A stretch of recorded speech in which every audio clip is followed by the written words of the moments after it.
High court থেকে রায়কে স্থগিত করা হয়েছে, কিন্তু আমাদের কাছে মনে হচ্ছে এই স্থগিতাদেশটা শুধুমাত্র আমাদের যে কর্মসূচিটা আছে কর্মসূচিগুলোকে দমিয়ে দেওয়ার জন্য। তো আমরা কোনো স্থগিতাদেশ চাই না, আমরা এই কোটা যে সমস্যা এটার পূর্ণ সমাধান চাই, এখন স্থায়ী সমাধান চাই। প্রতিটা সন্তান পর্যন্ত সেটা ঠিক ছিল, কিন্তু তার নাতিপুতি পর্যন্ত এটা আসলে অযৌক্তিক। সরি টু সে, বাট তাদের আরেকটু মেধা অর্জন করা উচিত। কোথায় কোন কথাটা কিভাবে বলতে হবে, কাদেরকে কি বলতে হবে সেটা একটু ভেবে চিনতে বলা উচিত। প্রতিটা সন্তান পর্যন্ত সেটা ঠিক ছিল, কিন্তু তার নাতিপুতি পর্যন্ত এটা আসলে অযৌক্তিক।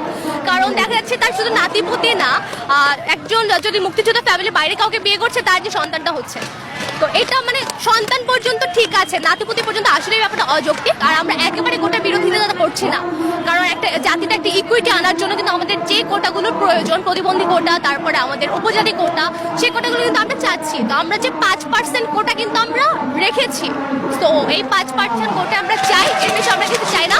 আর আমি একজন নারী হিসেবে নারী কোটা বর্জন করছি, কারণ এখন যেহেতু আমাদের যে দেশের প্রধানমন্ত্রী একজন নারী, মানে স্পিকার একজন নারী, বিরোধী দলের নেত্রীগুলো যখন একজন নারী, তখন নারীর ক্ষমতায় নেই বা নারী পিছিয়ে আছে, এটা একেবারে অযৌক্তিক একটা কথা। তো সেই জন্য আমি নারী কোটা তো বর্জন করছি। তো যতদিন আমরা স্থায়ী সমাধান না পাচ্ছি ততদিন আমাদের এই কার্যক্রম একইভাবে একই স্পিরিটে চলতে থাকবে। প্রধানমন্ত্রী তো আপনাদের এই আন্দোলনকে তিনি কোনো যৌক্তিকতা খুঁজে পাচ্ছেন না আপনার আন্দোলন থেকে, আসলে আপনার প্রধানমন্ত্রীর এই বক্তব্যকে আপনারা কিভাবে দেখছেন? প্রধানমন্ত্রীর বক্তব্য দেখে আমরা অনেকটাই আশাহত হয়ে গিয়েছিলাম, কিন্তু আমরা কিন্তু যৌক্তিকতা যদি না থাকতো তাহলে কিন্তু দেশের লাখো শিক্ষার্থী, লাখো মেধাবী শিক্ষার্থী আমরা যাদেরকে বলছি, তা আমরা কিন্তু রাজপথে নামতাম না। আমরা আমাদের সময় নষ্ট করে আসলে এখানে কেন আসতাম? যৌক্তিকতা যদি না থাকতো। অবশ্যই যৌক্তিকতা আছে এবং আমরা এটি স্থায়ী সমাধান চাই।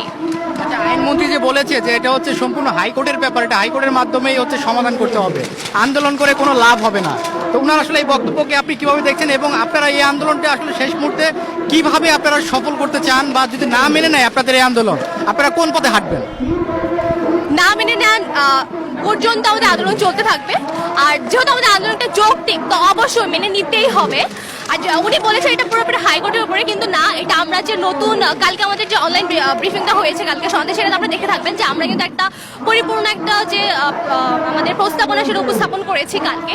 তো এটা অবশ্যই সংসদে প্রধানমন্ত্রী উপস্থাপনের মাধ্যমে উনি এটা পাশ করাতে পারে।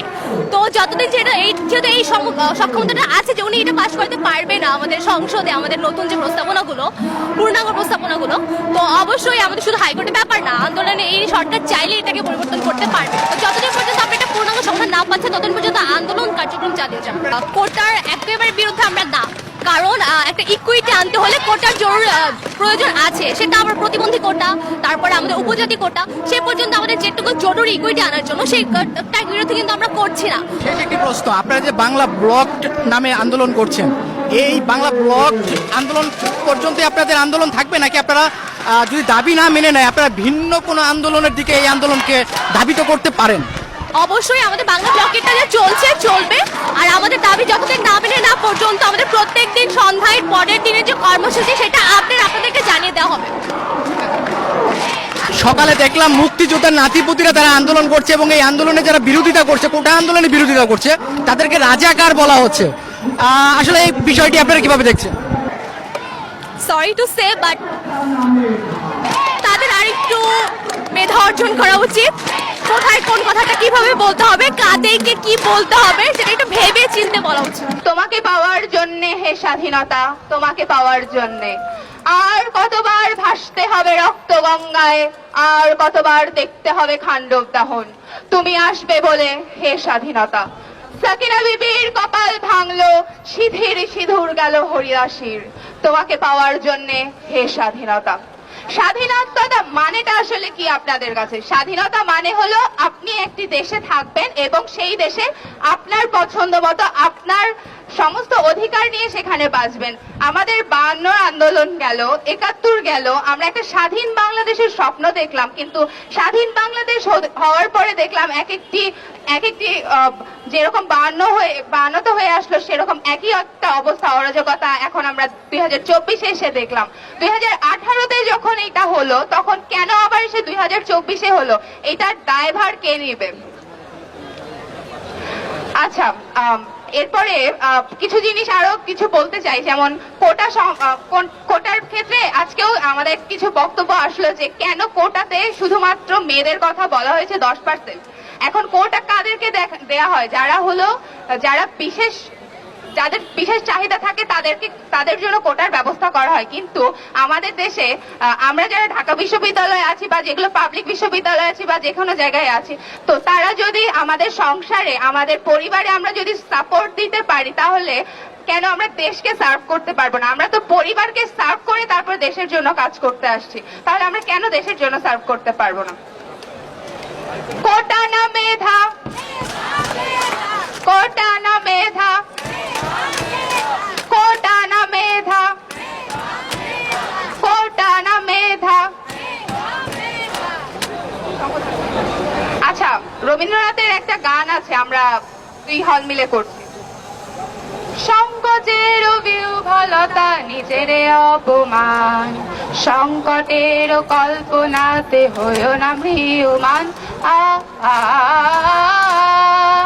মুক্ত করো ভয়, আপনা মাঝে শক্তি ধরো, নিজের করো জয়। সংকটের বিহ্বলতা নিজের অপমান, সংকটের কল্পনাতে হইও না ম্রিয়মান। দুর্বলের রক্ষা করো, দুর্জনের হানো, নিজের দিন নিঃসহায় যেন কভু না জানো। মুক্ত করো ভয়, আপনা মাঝে শক্তি ধরো, নিজের করো জয়।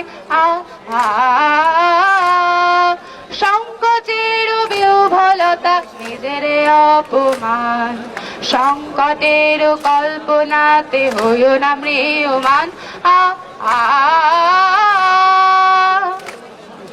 তো শেষ কথা একটাই বলবো, যেটা সংবিধান পরিপন্থী। অস্থায়ীভাবে একটা সমাধান তো আমরা দেখেছি যে 18 সালে এরকম একটা সমাধান দিয়েছিল, কিন্তু হুট করে আবার কোটা প্রথাটা চালু করা হলো। কিন্তু আমরা এই যে শুনানিটা দিয়েছে আজকে, সেটার উপর আমরা কিন্তু ভরসা রাখতে পারতেছি না যে হুট করে আবার একদিন বললো যে আবার কোটা প্রথা চালু হলো। তাহলে আমরা কি বারবার পড়ার টেবিল ছেড়ে এসে আমরা রাজপথে আন্দোলন করবো? আমাদের সময় মূল্য নেই। আমরা চাচ্ছি এটা একটা স্থায়ী সমাধান, এবং এটা হচ্ছে আমাদের নির্বাহী বিভাগের মাধ্যমে স্থায়ী একটা সমাধান করা, যাতে আমাদের বারবার রাজপথে আসতে না হয়।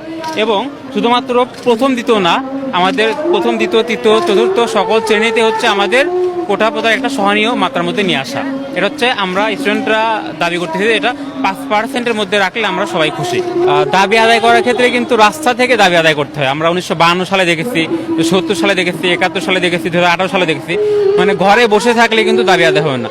দাবি আদায়ের জন্য আমাদের রাজপথে আসতে হবে, এবং আমরা যে দাবিটা তুলেছি সেটা হচ্ছে কোটা প্রথার একটা সহনীয় মাত্রায় নিয়ে আসা, এবং এটা স্থায়ী সমাধান। তো আমরা আমাদের বিশ্বাস আছে যে আমরা যেহেতু 52-তে পেরেছি, 70-এ পেরেছি, 71-এ পেরেছি, 18-তে পেরেছি, আমরা এবার পারবো, রাজপথ থেকে আমাদের দাবি আদায় হবে।